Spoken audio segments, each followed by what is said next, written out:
Hello દોસ્તો, સ્વાગત છે તમારું હેતલ્સ કિચન વર્લ્ડમાં। તો આજે આપણે સાંજ માટે એકદમ હળવું ભોજન બનાવવા જઈ રહ્યા છીએ। હળવા ભોજનમાં આજે આપણે બનાવવાના છીએ રજવાડી ખીચડી, જે ખાવામાં બહુ જ ટેસ્ટી લાગે છે। અને એની સાથે આપણે બનાવવાના છીએ કઢી। તો આ મેનુ સાંજ માટે એકદમ હળવું, હેલ્ધી પણ છે અને એકદમ ટેસ્ટી બનીને તૈયાર થશે અને વેજીટેબલ્સથી ભરપૂર છે। જો તમારા બાળકો કોઈ વેજીટેબલ્સ ન ખાતા હોય તો આમાં એડ કરીને તમે ખવડાવશો તો તમારા બાળકો ચોક્કસથી ખાઈ લેશે। એને મેં પાપડ સાથે સર્વ કર્યું છે।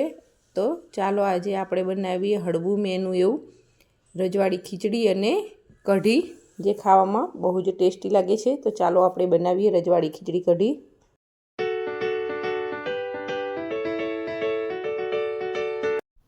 તો સૌથી પહેલાં આપણે ખીચડી બનાવવાના છીએ। તો ખીચડી બનાવવા માટે મેં 1 વાટકી ચોખા, 1 વાટકી મગની દાળ અને 1 વાટકી તુવેરની દાળ લીધી છે। આ રીતનું માપ લેવાનું।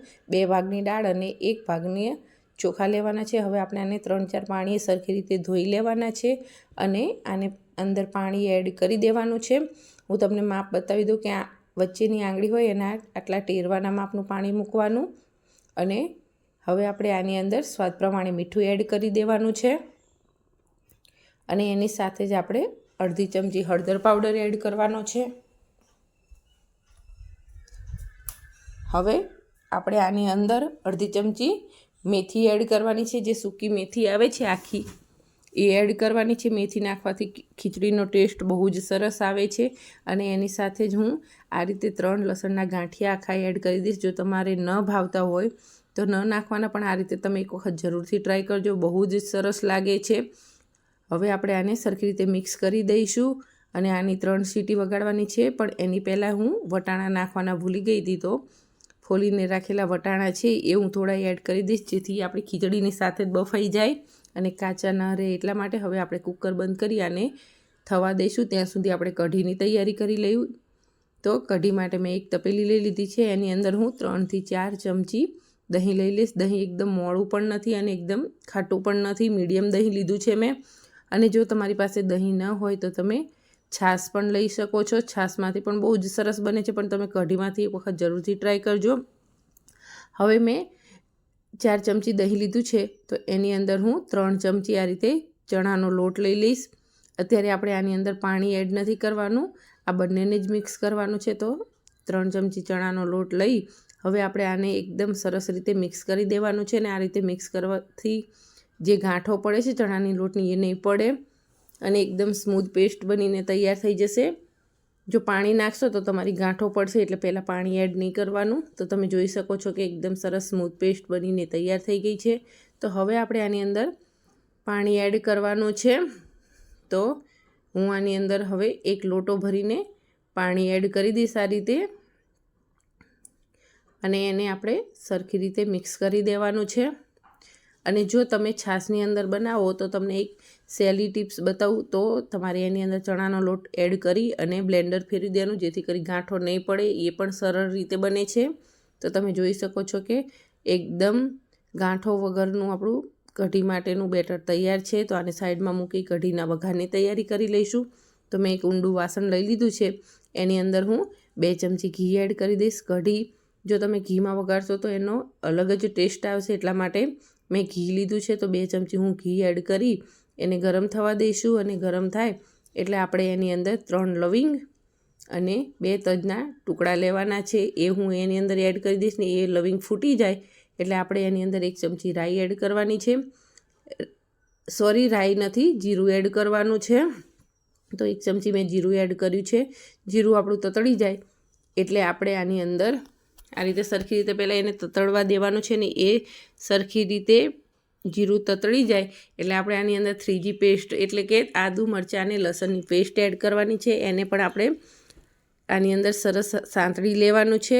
એની સાથે જ હું 2 આખા લીલા મરચાં એડ કરીશ, થોડા મીઠા લીમડાના પાન એડ કરવાના છે। અને આને આપણે ઘીની અંદર સરખી રીતે સાંતળી લેવાનું છે, જેથી કરી આપણી 3G પેસ્ટની કાચી સ્મેલ ના રહે એટલા માટે। અને હવે એની અંદર થોડી હિંગ એડ કરી આપણે સરખી રીતે મિક્સ કરી દઈશું, થોડીવાર માટે સાંતળી લઈશું। તો થોડીવાર પછી હું તમને બતાવું, તો તમે જોઈ શકો છો કે એકદમ સરસ મજાનું આપણું આદુ મરચાં અને લસણની પેસ્ટ સંતળાઈ ગઈ છે અને ઘીમાં તમે સાંતળશો તો સ્મેલ બહુ જ સરસ આવવા લાગશે, એટલે ઘીનો ઉપયોગ જરૂરથી કરવાનો.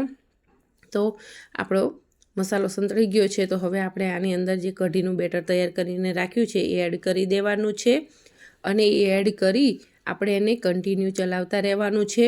જ્યાં સુધી કઢીમાં એક ઉભરો ન આવે ત્યાં સુધી કન્ટિન્યુ એને ચલાવતું રહેવાનું, જેથી કરી આપણે કઢી ફાટી ન જાય એટલા માટે. તો એને હું થોડી વાર માટે કન્ટિન્યુ ચલાવતી જ રહીશ. તો તમે જોઈ શકો છો કે આપણે કઢીમાં એક ઉભરો આવી ગયો છે. તો તમે હવે એને ચલાવ્યા વગર ધીમા ગેસે પણ ઉકળવા રાખી શકો છો. એ હવે ફાટશે નહીં. તો એક ઉભરો આવ્યા પછી જ આપણે એની અંદર મીઠું એડ કરવાનું છે. તો હવે હું સ્વાદ પ્રમાણે આની અંદર મીઠું એડ કરી દઈશ અને એને ધીમા ગેસે ઉકળવા માટે મૂકી દેવાની છે. આપણે મેં એને 5 મિનિટ માટે ઉકળવા દીધી હતી ને 5 મિનિટ પછી મેં એની અંદર 1 ચમચી ખાંડ એડ કરી દીધી છે. જો આની અંદર ગોળ એડ કરવાનો પણ મારી પાસે દેશી ગોળ હતો તો એ કાળો હોય એટલા માટે કઢીનો કલર ચેન્જ ના થઈ જાય એટલા માટે મેં ખાંડ એડ કરી છે. જો તમારી પાસે સફેદ ગોળ હોય તો એ જ એડ કરવાનો. અને ખાંડ એડ કરી મેં એને થોડી વાર માટે ઉકળવા દીધી અને પછી પાછું મેં એની અંદર 1 ચમચી ધાણા જીરું પાવડર એડ કરી સરખી રીતે મિક્સ કરી હવે ગેસ બંધ કરી દઈશું. તો આપણી એકદમ સરસ ટેસ્ટી એવી કઢી તૈયાર થઈ ગઈ છે. તો હવે આપણે એને સાઈડમાં મૂકી દઈશું અને હવે આપણે ખીચડીના વઘારની તૈયારી કરી લઈશું. તો ખીચડી વઘારવા માટે સૌથી પહેલાં મેં એક પેન લઈ લીધું છે. એની અંદર મેં તેલ લઈ લીધું છે.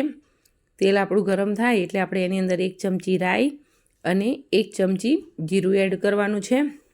એ બંને ફૂટી જાય એટલે આપણે એની અંદર સૌથી પહેલાં થોડા મીઠા લીમડાના પાન એડ કરી દેવાના છે અને એની સાથે જ આપણે ઝીણી સમારીને રાખેલી ડુંગળી એડ કરી દઈશું. અને ડુંગળીને આની અંદર સરખી રીતે મિક્સ કરી અને થોડી વાર માટે સોતે કરવાની છે. કલર ચેન્જ નથી કરવાનો, થોડી વાર માટે સાંતળી લેવાની છે, કારણ કે હજુ આપણે એને વેજીટેબલ સાથે ચેડવવાની છે એટલા માટે. તો થોડી વાર માટે હું એને સાંતળી લઈશ. અને હવે આપણે આની અંદર જે ઝીણા સમારીને રાખેલા બટેકા છે એ એડ કરવાના છે. એની સાથે જ હું ગાજર લીધું છે એ પણ એડ કરી દઈશ. અને એની સાથે જ મેં એક રીંગણ લીધું છે, એ પણ એકદમ ઝીણું સમારીને લીધેલું છે. મારા બાળકો આમ રીંગણ નથી ખાતા તો હું આ રીતે એમને ખવડાવી દઉં છું. જો તમારા બાળક કોઈ શાકભાજી ન ખાતા હોય તો તમે આ રીતે આમાં ઉમેરીને ખવડાવી શકો છો. એમને ખબર પણ નહીં પડે કે આમાં કયા કયા વેજીટેબલ્સ નાખ્યા છે. તો હવે આપણે આને સરખી રીતે મિક્સ કરી દેવાનું છે અને વેજીટેબલ્સના ભાગનું આપણે મીઠું એડ કરી અને સરખી રીતે મિક્સ કરી થોડી વાર માટે ચડવા દેવાનું છે, કારણ કે આપણે ખીચડીમાં મીઠું નાખ્યું છે એટલે આપણે વેજીટેબલ્સના ભાગનું જ મીઠું એડ કરવાનું છે. અને આને ચડવા દેવાનું છે અને થોડી હિંગ એડ કરી દઈશું અને હિંગ એડ કરી સરખી રીતે મિક્સ કરી આપણે આને ચડવા દઈશું. અને આમાં તમે તમારા ચોઈસ પ્રમાણે કોઈ પણ વેજીટેબલ્સ એડ કરી શકો છો. તો એ ચડે છે ત્યાં સુધી તમને ખીચડી બતાવી દઉં કે એકદમ સરસ પરફેક્ટ માપ સાથે બનાવી છે. તો આપણી ખીચડી બનીને તૈયાર થઈ ગઈ છે. તો હવે આપણે વેજીટેબલ્સ ચેક કરી લઈશું. તો તમે જોઈ શકો છો કે એકદમ સરસ બટેકાને બધું ચડી ગયું છે આ રીતનું. એટલે હવે આપણે બધા વેજીટેબલ સાઈડમાં કરી અને વચમાં ખાડો કરી લેવાનો છે. એની અંદર આપણે 3G પેસ્ટ એટલે કે આદુ મરચાં અને લસણની પેસ્ટ એડ કરી દેવાની છે. અને આ તેલ વચમાં છે એ તેલમાં જ આપણે એને સરસ સાંતળી લેવાની છે, જેથી કરી એનો જે કાચો ટેસ્ટ હોય એ કાચો ટેસ્ટ ન રહે એટલા માટે એને તેલમાં સાંતળી લેવાની છે. અને એની સાથે જ હવે આ રીતે સાંતળી લઈશું અને એની સાથે જ હવે મેં ઝીણું સમારીને રાખેલું ટમેટું છે એ 1 વાટકી મેં લીધું છે એ એડ કરી દઈશું અને એને થોડી વાર માટે રહેવા દેવાનું છે. ને એની જાતે સોફ્ટ થાય પછી જ હલાવવાનું છે. તો થોડી વાર પછી આપણે ચેક કરી લઈશું કે આપણા ટમેટાં એકદમ સોફ્ટ થઈ ગયા છે અને નીચેનો આદુ મરચાં અને લસણની પેસ્ટ પણ સરસ સંતળાઈ ગઈ છે. તો હવે આને સરખી રીતે મિક્સ કરી દેવાનું છે. અને હવે આપણે આની અંદર બધા જ મસાલા કરી લેવાના છે. તો મસાલામાં સૌથી પહેલાં 1 ચમચી હું લાલ મરચું પાવડર એડ કરીશ. એની સાથે 1 ચમચી કાશ્મીરી લાલ મરચું પાવડર એડ કરવાનું છે. 1 ચમચી ધાણા જીરું પાવડર અને 1/4 ટીસ્પૂન હળદર એડ કરવાની છે, કારણ કે આપણે ખીચડી બનાવવામાં હળદર એડ કરી છે. તો આમાં આપણે માપે જ લેવાની છે. અને એની સાથે જ આપણે બિરયાની કે પુલાવ મસાલો જે આવે છે એ લઈ લેવાનો છે. એ મેં લીધો છે, એ હું 1 ચમચી એડ કરી દઈશ અને આને સરખી રીતે આપણે મિક્સ કરી દઈશું અને આપણો મસાલો બળે નહીં એટલા માટે આપણે આની અંદર થોડું પાણી એડ કરી દેવાનું, જેથી કરી આપણો મસાલો સરસ રીતે ચડી પણ જાય અને બળે પણ નહીં. એટલા માટે તો હું થોડું પાણી એડ કરી અને એને સરખી રીતે મિક્સ કરી દઈશ અને જ્યાં સુધી પાણી આપણું જે એડ કરેલું છે બધું બળી ન જાય અને તેલ છૂટું ના પડે ત્યાં સુધી આપણે એને ચડવા દેવાનું છે. તો થોડીવાર પછી આપણે એને ચેક કરી લઈશું કે તેલ છૂટું પડી ગયું છે અને પાણી પણ બળી ગયું છે. તો હવે આપણે આની અંદર જે ખીચડી તૈયાર થઈ ગયેલી છે એ એડ કરી દેવાની છે. એ એડ કરી અને આપણે આને સરખી રીતે મિક્સ કરી દેવાનું છે. એકદમ સિમ્પલ જ રીત છે, પણ તમે તમારા બાળકોને જે વેજીટેબલ્સ ન ખાતા હોય એ પણ આની અંદર ખવડાવી શકો છો. તો હવે આપણે ખીચડીને સરખી રીતે મિક્સ કરી દેવાની છે. તો તમે જોઈ શકો છો કે આપણી ખીચડી બનીને તૈયાર થઈ ગઈ છે. એકદમ સરસ એવી આપણી રજવાડી ખીચડી બનીને તૈયાર થઈ ગઈ છે. તો હવે એની અંદર આપણે ધાણા એડ કરી દઈશું.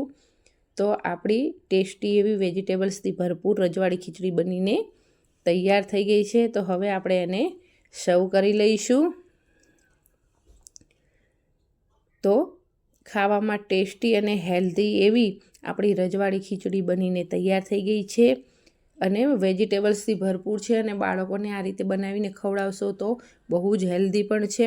અને એની સાથે મેં કઢી બનાવી છે, એ પણ એકદમ ટેસ્ટી છે. તો રાત માટે હળવું એવું મેનુ બનીને તૈયાર થઈ ગયું છે. એની સાથે મેં પાપડ સર્વ કર્યો છે. તો તમને આ મારી રેસીપી કેવી લાગી કોમેન્ટ બોક્સમાં જરૂરથી જણાવજો. અને જો તમને મારી રેસીપી પસંદ આવી હોય તો મારી ચેનલને લાઇક કરજો, શેર કરજો અને સબસ્ક્રાઈબ કરજો અને બાજુમાં આવેલા બેલ આઇકનને ક્લિક કરજો, જેથી કરી મારા આવનારા હર નવા વિડીયોનું નોટિફિકેશન તમને મળતું જ રહે. અને આવી અવનવી રેસીપી જોવા માટે જો તમે મારી ચેનલમાં નવા આવ્યા હોય તો સબસ્ક્રાઈબ કરવાનું બિલકુલ ના ભૂલતા અને આ રેસીપી જરૂરથી ટ્રાય કરજો. તો ચાલો હવે મળીએ નવા વિડીયોમાં નવી રેસીપી સાથે.